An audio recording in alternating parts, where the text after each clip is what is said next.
چیزی نگیشید مردک من نمیخوام که زندگی خوب داشته باشه. چی با زنک نمیفهمی؟ خاطری مردک نمیده کودک میکنم اگر نمیبرم میرم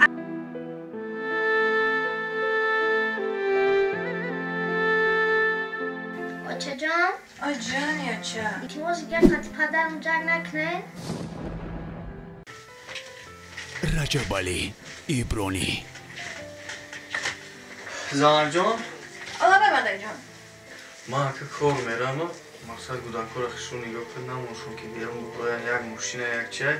اما بگه یکون چی در کار شد یکون خرابگوری یکون چی در کار میشه پیشکی زنگ میمزه یک برای بزرگ خرید کنم گیرم بیارم خب مردک جان مردک شما را باید یک گپ بکنم خیلی شدم یک گپ باید به شما بکنم این زنی همسایه مغازه در کار کرده است بوده فروشنده بوده اویله کشساز بوده اجازت میدادم میرفتم مرم کار میکردم اویله مونده خیلی یاردم میشید مردک جان گوش که زنک جان من نمردم که تو کار میکنی من خودم مردکم من خودم مهنت میکنم من خودم زندگی من پیش میبرم من خودم شرایط کمبودی خونه من خودم بود میکنم وظیفه ایت زنک همین خونه در شیشتن همین کودک‌ها را تربیت کردن های فهمیدی؟ آخی مردک بیزار یمی زندگی تلخ شدم یگون چی 5 سال شد قطعتان زندگی کردستم یگون چی پیش نمیروم مردک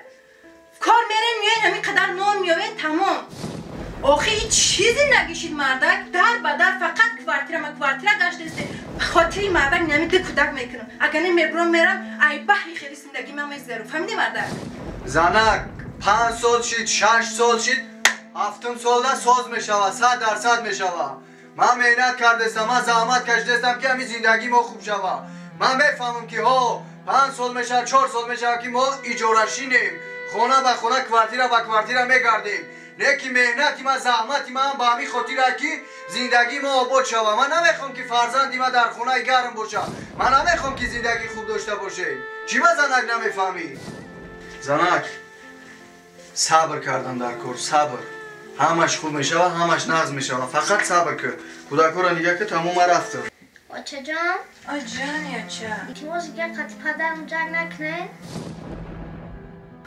من میخوام شما خستن باشین خوشبخت باشین حال کلام شدم و شما رخت نمیگیرم خب بچه من برم در این بچه بانز آخی من برم شه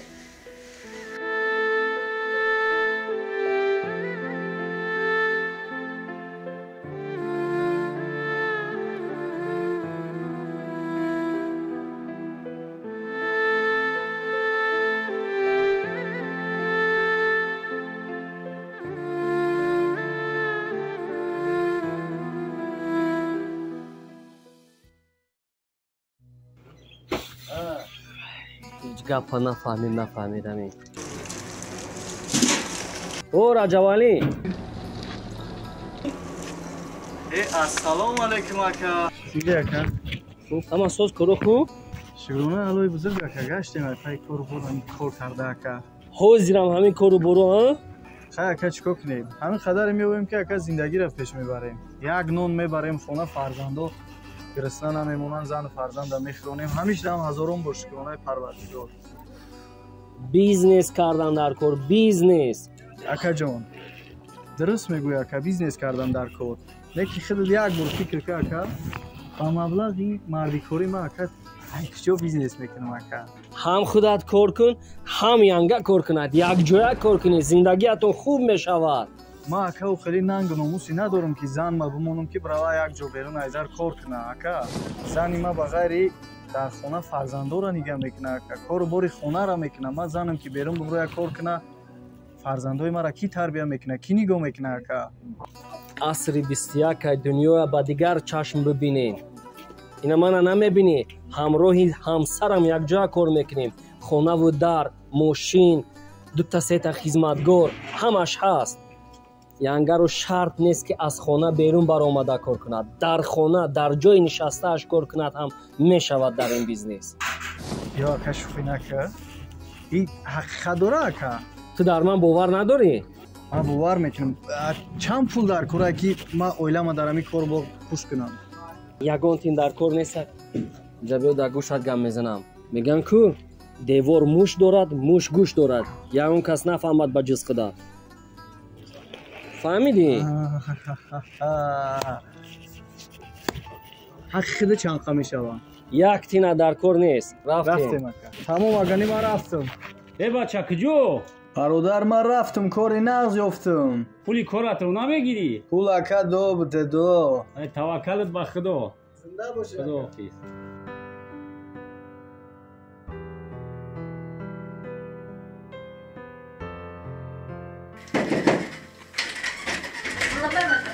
Oya xandakane gul,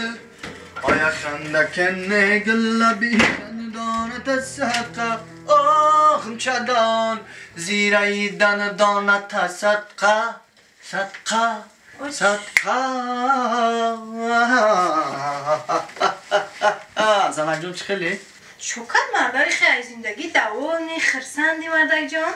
Zanakjon, ma guftum ku خداوند مهربان ای خداوند غمخوار ای خداوند پادشاه ای من امروز خرسندم بدونی برای چی یک جای کاری نغز یافتم نکی مولی اول نمیگم من شرط دارم شرط خب چی شد ده مردک جان؟ مقصد کار کی کردی چند فایزی معاش تمام میدی مادر آخی مردک جان همین چیزی که باشه برای خانه برای خوشبختی خودمون برای زندگی پیش رفتن برای کودکمون برای خانه صرف میکنیم همش مردک جان من میبرم در زنک یک تایت زنک به من اول شیرینی را بگم و بعد کارا بگم این زنک جان رحمت مردک جان این بچه جانی من رحمت دادا جان. انا که زنک جانی من با دقت گوش که گوشت سینمامونه گوش که